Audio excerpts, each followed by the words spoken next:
दोस्तों, अगर आप इस साल एक नया मैकबुक और आईपैड खरीदने का प्लान बना रहे थे, तो आपके लिए एक बहुत शॉकिंग और बुरी खबर है। एप्पल ने ओवरनाइट इंडिया में अपने प्रोडक्ट्स के दाम इतने ज़्यादा बढ़ा दिए हैं कि सुनकर आपके होश उड़ जाएंगे। एप्पल की हिस्ट्री में ऐसा पहले कभी नहीं देखा गया, जहां बिना किसी नए लॉन्च के चलते चलते मॉडल्स की कीमत अचानक छूने लगी है। और सबसे बड़ा झटका पता क्या है? इस प्राइस हाइक ने पूरे दुनिया में सबसे बुरा असर इंडिया को हिट किया है। चलिए सीधा फैक्ट्स पर आते हैं और देखते हैं कि आपके पॉकेट पर कितना बड़ा असर पड़ा है।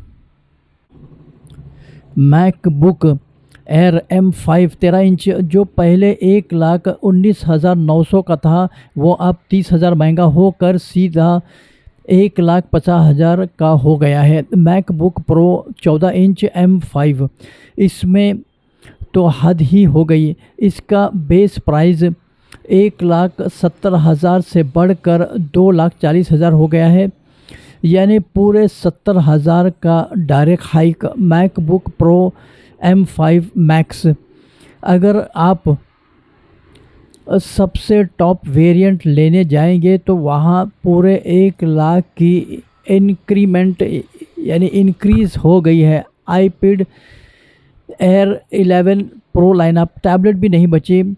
एंट्री लेवल 11 इंच जो 64,900 का था, वो 25,000 महंगा होकर अब 90,000 का हो चुका है। जबकि आईपैड प्रो M5 सीधे 40,000 के हाइक के साथ 1,40,000 पर पहुंच गया है। यहां तक कि छोटा सा एप्पल टीवी 4K पर सबसे हाईएस्ट 74% हाइक आया है, जो अब 15,000 से बढ़कर 25,900 हो गया है। और राहत की बात यह है कि इतनी है कि फ़िलहाल आईफोन की प्राइसेस में कोई बदलाव नहीं किया गया है। अब आप सोच रहे होंगे कि आखिर एप्पल ने ऐसा अचानक क्यों किया और इंडिया के साथ ही ऐसी सौतेली माँ वाली ट्रीटमेंट क्यों? इसके पीछे दो सबसे बड़े रीजंस हैं। पहला रीजंस है global AI boom and chip inflation. Apple के मुताबिक पूरे दुनिया में जो बड़े बड़े एआई डेटा सेंटर बन रहे हैं, उनकी वजह से रैम और स्टोरेज की डिमांड अचानक आसमान छूने लगी है। आउटगोइंग सीईओ टिम कुक ने हाल ही में वार्निंग दी थी कि कंपोनेंट्स कॉस्ट इतनी तेज़ी से बढ़े हैं कि जो पहले कभी नहीं देखे गए, इसलिए ये प्राइस हाइक अनअवॉइडेबल था। लेकिन इंडिया में ये इतना महंगा क्यों हुआ?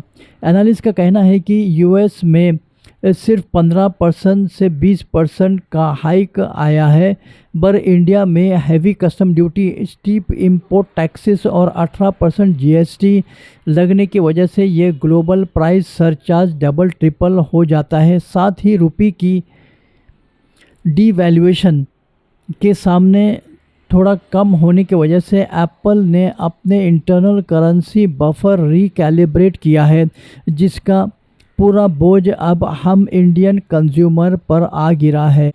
तो दोस्तों, अगर आप अब एप्पल का लैपटॉप या आईपैड लेने का सोच रहे हैं, तो अब आपको अपनी किडनी के साथ साथ कुछ और भी बेचना पड़ सकता है। इस मैसिव प्राइस हाइक पर आपका क्या कहना है? क्या अब एप्पल प्रोडक्ट्स इंडियन मार्केट में अपनी वैल्यू खो देंगे? कमेंट सेक्शन में अपनी राय ज़रूर शेयर करें।